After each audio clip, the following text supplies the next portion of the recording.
So let's say that you've got 5 hours or you've cleared out the entire day just to get some good quality study done. One of the common things that will stress students out or make them really demotivated and maybe even feel like hopeless or helpless, even when they've got all of this time, is getting to the end of the day and feeling like you didn't get that much study done, feeling like that day kind of went to waste or it wasn't enough. And that can make you feel like you're constantly trying to catch up or you're slipping and falling behind.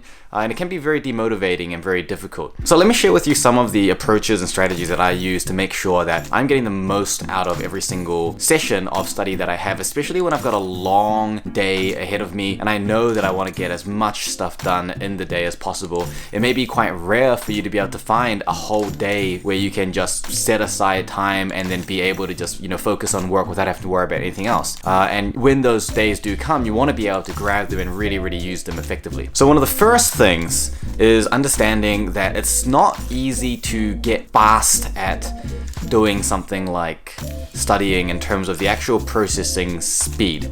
It is possible, but it does take quite a bit of training. It's, we're looking at like months of diligent, consistent work, or at least several weeks, even going through something like a guided course. So it's not going to be a high yield area to really focus on, especially if you're just in the beginning stages of this. So don't try to rush through things. Don't try to get faster by potentially like just trying harder or trying to focus harder and things like that.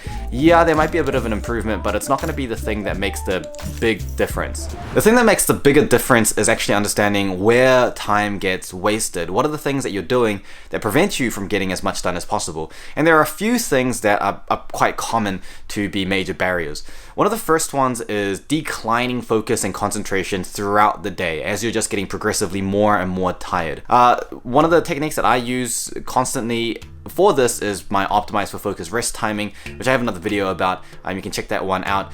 It has some similarities to the Pomodoro technique, but it's a lot more flexible, and it allows you to use the break time that you have while you're resting a little bit more productively. So you can check that out. That's one thing that you can do to make sure that your energy is not falling down too low. But the basic principle is that you want to take relatively regular, more frequent breaks than you would normally take, and you want to make sure that what you're doing in those breaks is what you should be doing. So for example, if you need to be resting, you are doing something that creates active relaxation, whereas if you don't want to necessarily be resting but you want to give your brain a bit of a break, you can do some form of interleaved learning that is less intensive or uses a different part of the brain in a different way to allow you to sort of recover and sort of rest from that cognitive load, but also still be consolidating information. So that's basically point number 2, which is the idea that you need to make sure that you are doing things to maintain your focus and protect that focus and energy.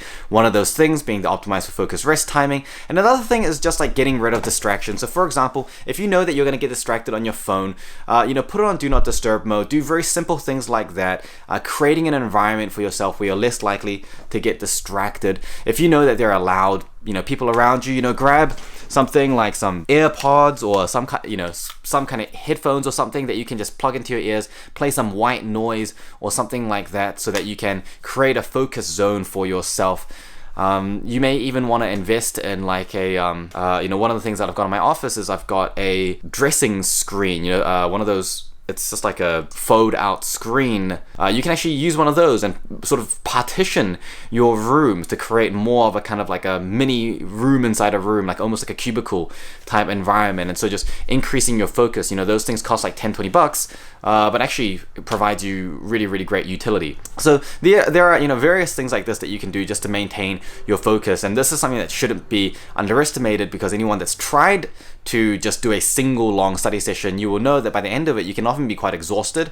And if you have, let's say, 10 hours in a day that's free, the first 3 or 4 hours may be really good, but then the remaining 6 hours may just go to waste because you're just so damn tired from the beginning, and then so your rest period ends up becoming a 3-hour Netflix binge, which is not inherently a bad thing, but particularly on that day when you want to get a lot of stuff done, that's not really what you want. The third thing, which is a two-pronged issue, is that there is a lot of time wasted and a lot of energy spent, so that's the two-pronged aspect, on trying to understand things when you're not ready to understand it. Those of you that have watched my other videos, you know that I'm really about creating the organizational schema, really looking into the difference between encoding and retrieval and making sure that you are encoding in a way that makes sense for you, and managing and optimizing what's called your cognitive load, which is basically the amount of brain power that you're having to use to understand material. So if you're going through a really academic piece of text and you know that this is very, very dense, heavy material, then you know that when you're reading through this, it's going to take a lot of brain power. Your reading speed is going to decrease,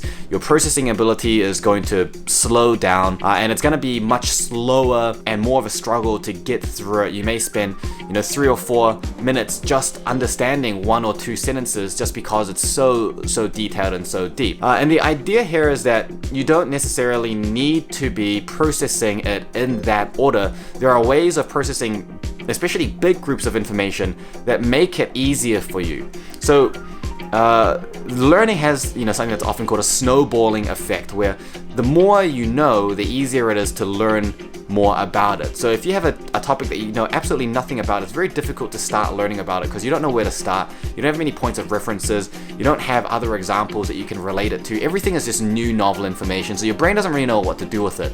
Whereas if you're learning something you know a lot about already, then it's much easier to increase your expertise. So how does this help us if we're always learning something that's new?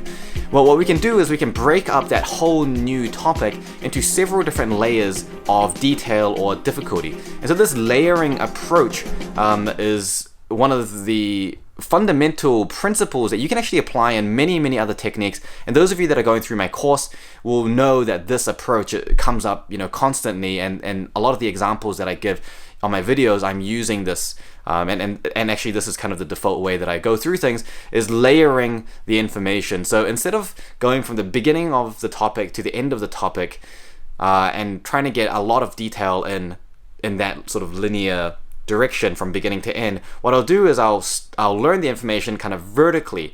I'll go from the beginning to the end, but only take in the information that seems the easiest to understand. There's almost a threshold for the amount of brain power I'm willing to use, and if it requires more brain power than that, I'll actually skip it. It doesn't mean that I'm gonna lose that, because this is just the first layer that I'm covering. So I'll cover that layer, and usually that first layer for a brand new topic, may simply involve just collecting all the different keywords, looking up what those keywords mean, and trying to figure out how all of these different keywords relate to each other.